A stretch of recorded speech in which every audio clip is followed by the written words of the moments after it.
Hi everyone, it's Paul from Solace in Stuff. Just a quick video today. It's my first video for YouTube, so it's going to be terrible, I'm sure. But I just wanted to give you a quick overview of some of the items that I purchased when I first started looking into wet shaving. Quick bit of background, I've had a beard. It's much shorter than it has previously been. I've been doing a lot of DIY in the garden, and at the end of an evening I was coming in feeling absolutely disgusting. I was covered in mud, dust. I've been moving like 20 tons of topsoil and stuff. So being locked down, I just felt like I needed a bit of an outlet after I'd finished. So looking around, I just generally started looking at a little bit of male grooming, just wash kit essentially, good creams for after showers, etc. And I was trying to go all natural where possible. It's not always possible, I'm sure, but I've done quite well so far in some of the bits and pieces I've bought. Anyway, looking into wet shaving, I decided almost straight away against buying a full-on safety razor, purely because I didn't at the time want to actually shave my beard off. I was more interested in grooming the beard and the hair that I've got, of which there's now getting less and less quite quickly. And at the same time, obviously with COVID, I couldn't visit the barbers, so I decided to buy a clipper as well, a professional clipper, rather than using the old wet shower shave type pieces of equipment that I've had previously. So I decided, rightly or wrongly, to go for a shavette. The reviews that I was looking into were generally saying that the best shavettes to go for just a basic shavette was one of the Parker models. And the model I ended up going for was the 31R. I believe there was another one I was looking at that was another £5 or £6 extra. There was a sort of reputedly more solid build, but I just thought I didn't want to spend a lot of money to begin with. Just wanted to try it out, see if I liked it, see if I enjoyed it and got on well with it. I figured I could always go back and buy something a bit more substantial later. So I bought the Parker 31R. I've used it quite a few times now. I have to say it's been a learning curve. I've got used to it. I'm still no professional by any means. There's good points, there's bad points. I just figured I could give you a quick overview of what's good and bad. I will have a quick shave later on with that and show you. At the same time as buying the Parker, I also bought it was a pack of Arko shaving cream. Just the basic, I believe it's non-scented. It does smell a little. There's no real perfume to it as far as I can tell. I've got nothing to compare it to at the moment because I've not tried anything else, but I've found it perfectly good for my needs. I would say I don't find it foams particularly well, whether that's the sort of cheapy-ish brush that came with the set that I bought, which I'll come into in a second. But quite honestly, the types of shaves that I've been having, I've been more a case of lining up the edges of the beard that I've had.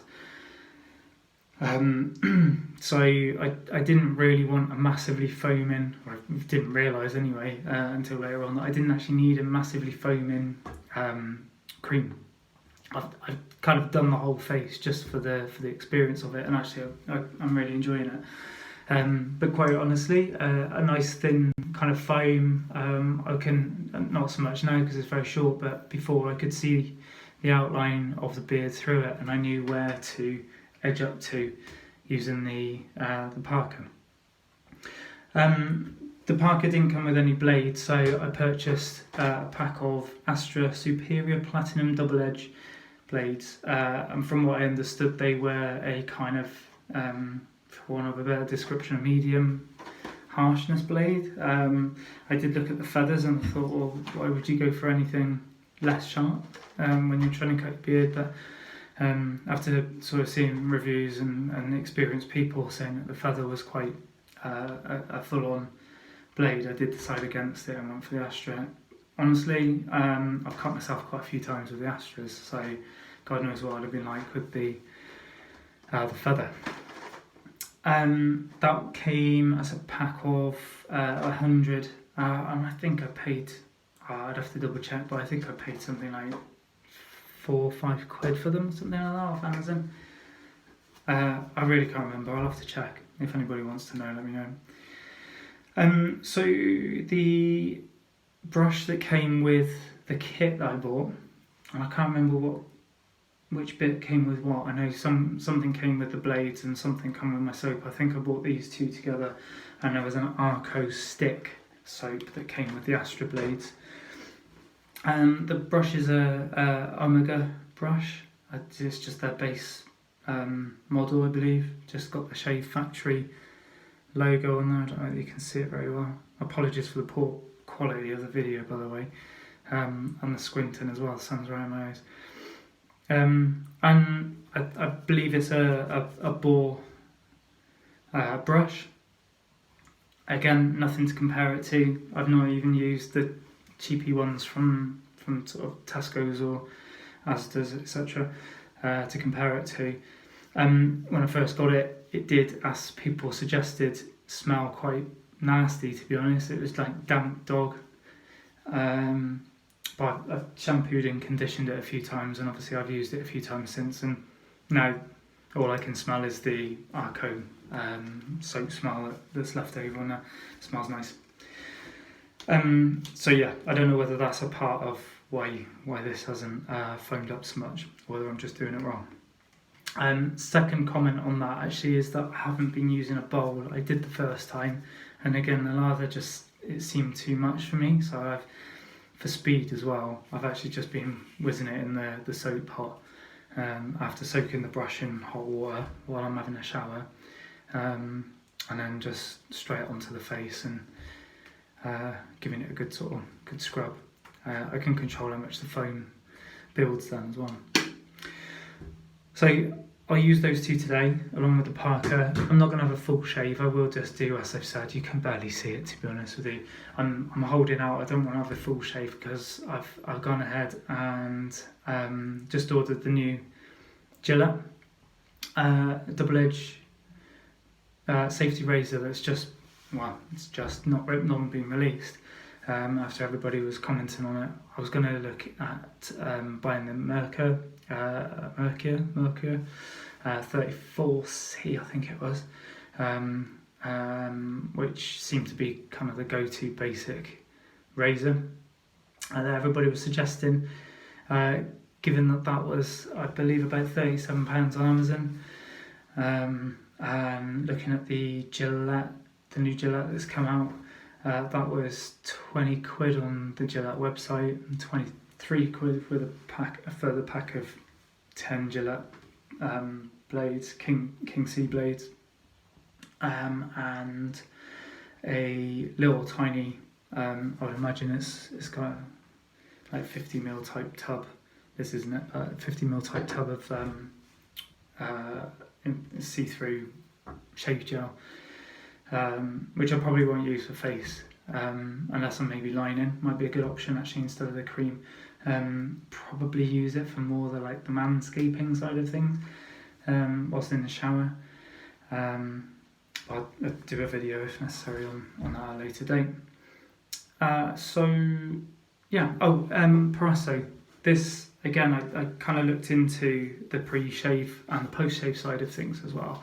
I was looking at beard oils, etc. Again, I had much more growth then, and I ended up going for, to begin with, just the Proraso green pre-shave cream. Honestly, this became, I've used a fair bit of it. I don't know if you can see that. I have used a fair bit of it already. It became my favourite thing, and the reason I look forward to shaving the most was to stick this on my face. Quite honestly, I was putting it on every now and again as well, just as a smell. I love it.